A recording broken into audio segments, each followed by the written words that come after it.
Everyone, hope you are doing well. उम्मीद करती हूँ आप सब सही होंगे। Myself doctor Nawaz, an Ayurvedic practitioner, diet and lifestyle consultant and certified yoga trainer. Today in this video we'll learn about what is PCOD. Actually we'll start from the starting, that is the hormonal imbalance or hormonal problems. There are number of hormonal problems which female faces. Not only females, males also faces the hormonal problem. So today in this video we'll talk about the hormonal problems which are very common, and presently 80% of the female are facing this problem. This video will going to be in mixed language, both in English and Hindi. ये video दोनों ही language में होगी, so it will be easy for you people to understand. Keep watching, and if you have not subscribe my channel, hit the like button and drop your comment in the comment section. If you want any of your friend who is searching for such a stuff on social media, you can share it with your friends also. PCOD, PCOS or any of the hormonal problems. What are these problems? ये problem होती कैसे हैं body में? Actually में आपको ये जानना जरूरी है कि बॉडी के अंदर हार्मोन्स होते हैं, अलग अलग सिस्टम्स के अलग अलग हार्मोन हैं। रिप्रोडक्टिव सिस्टम के लिए अलग हार्मोन्स हैं जो अगर कम या ज्यादा होते हैं तो बॉडी पर इसी तरह का इफेक्ट देखने के लिए मिलता है। अगर आपके गले में स्थित थायराइड ग्लैंड, उसके लिए अलग हार्मोन है।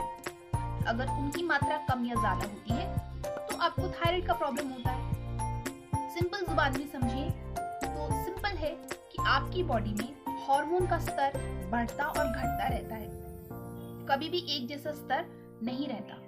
जब आपके पीरियड्स होते हैं तब हार्मोन का जो लेवल होता है वो डिफरेंट होता है।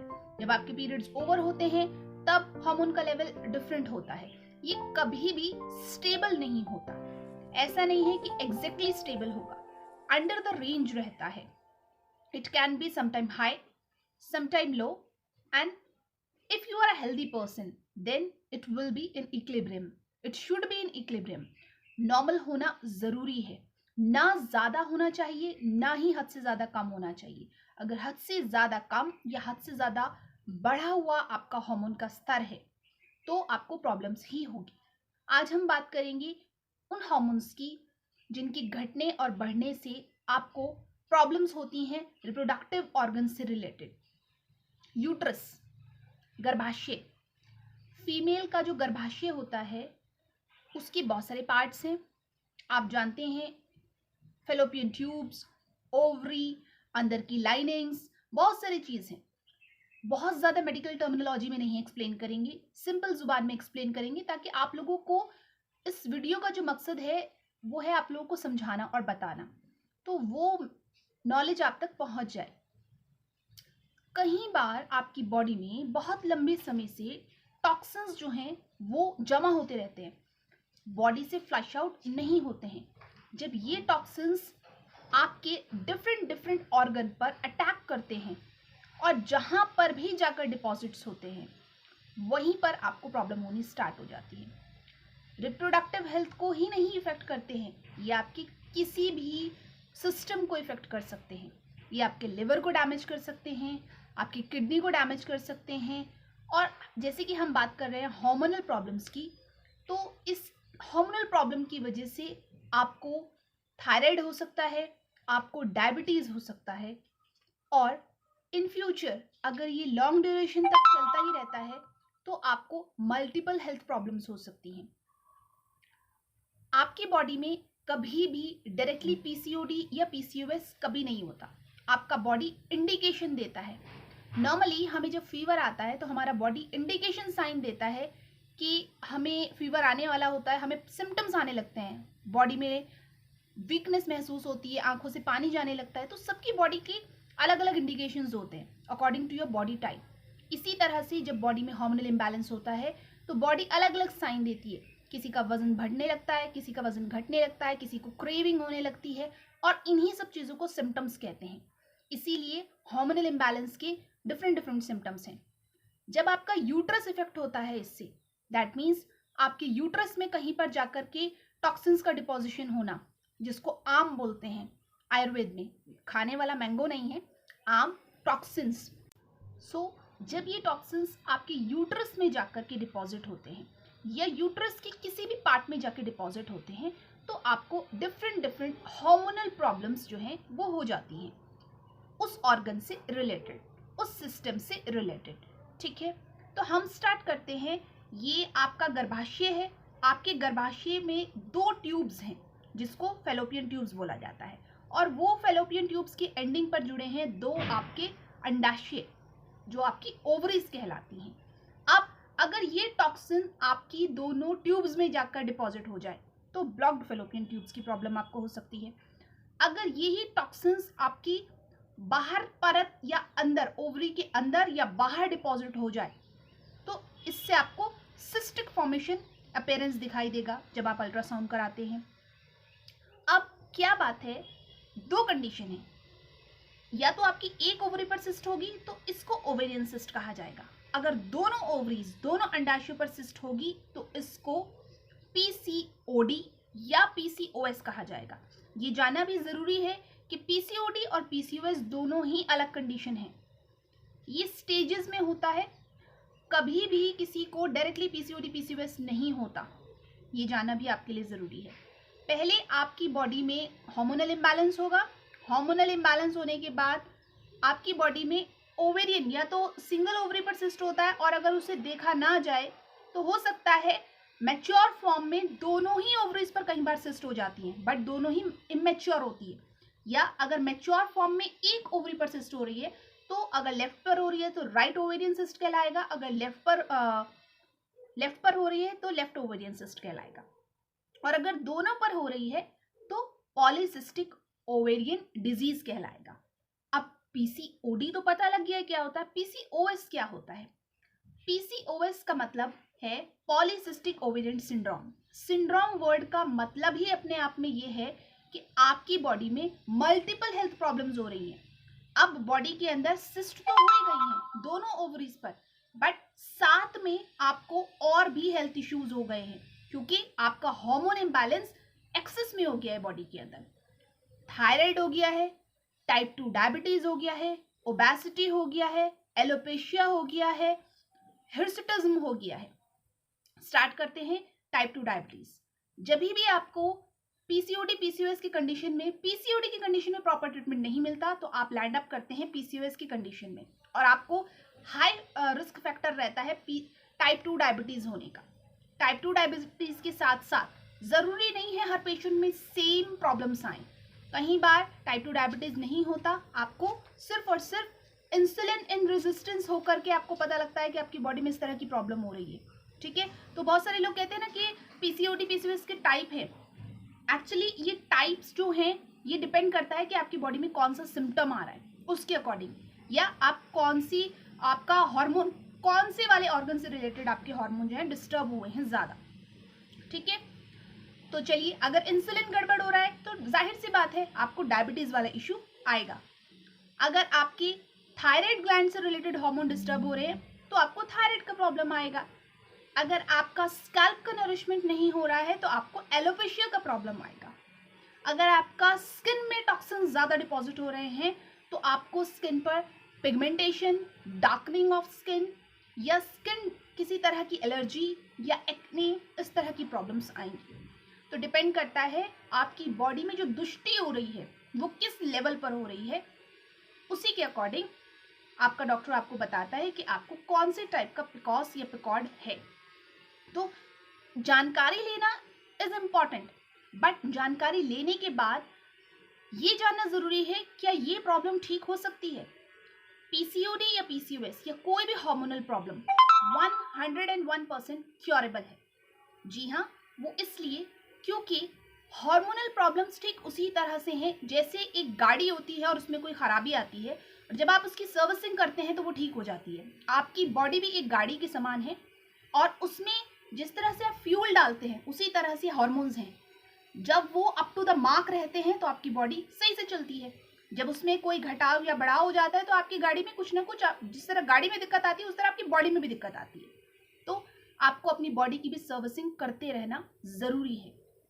बॉडी की सर्विसिंग के लिए आप क्या कर सकते हैं? First of all, follow healthy diet. Healthy diet लेना बहुत ज़्यादा ज़रूरी है।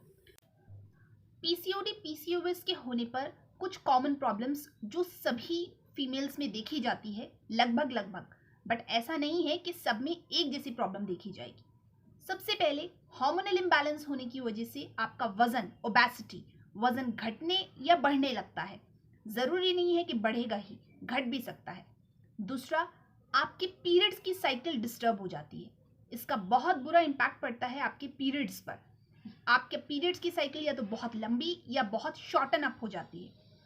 आपकी ब्लीडिंग डिफरेंट फॉर्म में होने लगती है, बहुत कम स्कैंटी फ्लो, आपके फ्लो में डिफरेंस आने लगता है, स्कैंटी फ्लो होने लगता है, क्लॉटेड फ्लो होने लगता है, या फिर ब्लैकनेस जाने लगती है, ब्लड में बहुत डार्क ब्लड जो है आपका बहुत डार्किश ब्लैकिश टोन पर आने लगता है, या आपको पहले 7 डेज पीरियड होते थे तो अब आपको 1 या 2 दिन ही होते हैं, या फिर आपको एमेनोरिया का कंडीशन हो जाता है, पूरी तरह से पीरियड्स बंद हो जाते हैं। ये कंडीशन अलग अलग देखी गई है अलग अलग पेशेंट में। इसके अलावा बहुत सारे फीमेल्स को इन प्रॉब्लम के साथ साथ ही वाइट डिस्चार्ज का प्रॉब्लम भी होने लगता है। White discharge, abnormal white discharge का प्रॉब्लम कहलाता है जब आपके यूट्रस में किसी तरह का इन्फेक्शन हो जाए। ये abnormal white discharge curdy form में हो सकता है, दही जैसा हो सकता है, वाटरी हो सकता है, येलोइश हो सकता है, हल्का सा पिंकिश हो सकता है, अलग अलग कलर का हो सकता है, इचिंग के साथ हो सकता है, बर्निंग मिचुरेशन के साथ, सुसु करने जाओगे तो वहां पर जलन महसूस देगी, हार्ट बर्निंग के साथ हो सकता है, चेस्ट पेन के साथ हो सकता है, सबके साथ अलग अलग होगा। इसके साथ साथ आपको और बहुत सारी प्रॉब्लम्स फेस करनी पड़ती है। बहुत सारी फीमेल्स को चेहरे पर एक्सेसिव बाल आने लगते हैं। टेस्टोस्टेरोन, मेल हार्मोन का स्तर अगर बहुत ज्यादा बढ़ा हो तो आपको ये प्रॉब्लम होगी। जो हार्मोन रिस्पॉन्सिबल रहते हैं या जिनका स्तर घटता या बढ़ता है, हार्मोनल इम्बैलेंस क्रिएट करने में आपकी बॉडी में, पीसीओडी पीसीओएस के लिए जो रिस्पॉन्सिबल होते हैं उनमें से एलएच, एफएसएच, टेस्टोस्टेरोन, इस तरह के हार्मोन रिस्पॉन्सिबल रहते हैं। इनका स्तर घट जाता है या बढ़ जाता है। इसका पूरा डिटेल वीडियो अगर आपको चाहिए कि कौन से हार्मोन बढ़ जाते हैं या कौन से हार्मोन घट जाते हैं तो कमेंट करके बताइएगा, इंशाल्लाह उस पर भी आपको वीडियो प्रोवाइड की जाएगी। और बहुत सारे फीमेल्स को कंसीव करने में प्रॉब्लम आती है, क्योंकि अगर हिंड्रेंस आपकी ट्यूब्स में हो गई है तो इम्प्लांटेशन में दिक्कत होती है। आप ब्लॉक फैलोपियन ट्यूब्स की वजह से कंसीव नहीं कर पाते हैं।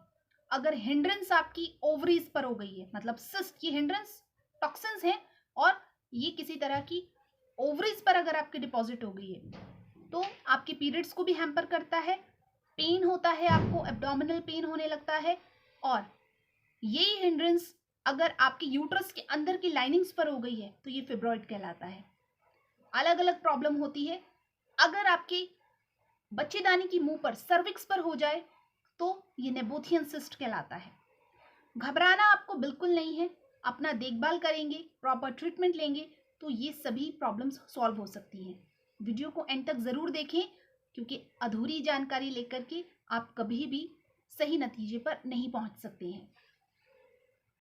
तो 80% रोल आपकी डाइट का है। बिना डाइट ठीक किए आप अपनी प्रॉब्लम को क्योर नहीं कर सकते। बहुत सारे लोग आपको ये सलाह देंगे कि आप सप्लीमेंट्स लीजिए, आप मेडिसिन लीजिए, आप पूरी तरह से ठीक हो जाएंगे।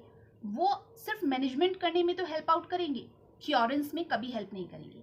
आप जब अच्छे डॉक्टर को विजिट करते हैं, या जैसे हमारे पास भी पेशेंट ऑनलाइन कंसल्ट करते हैं, ऑफलाइन कंसल्ट करते हैं, तो मेरा पहला उनको ये रहता है, कहने की बात ये रहती है, कि समझाने की बात ये रहती है कि आपको पहले अपनी डाइट चेंज करनी है, अपना लाइफस्टाइल चेंज करना है।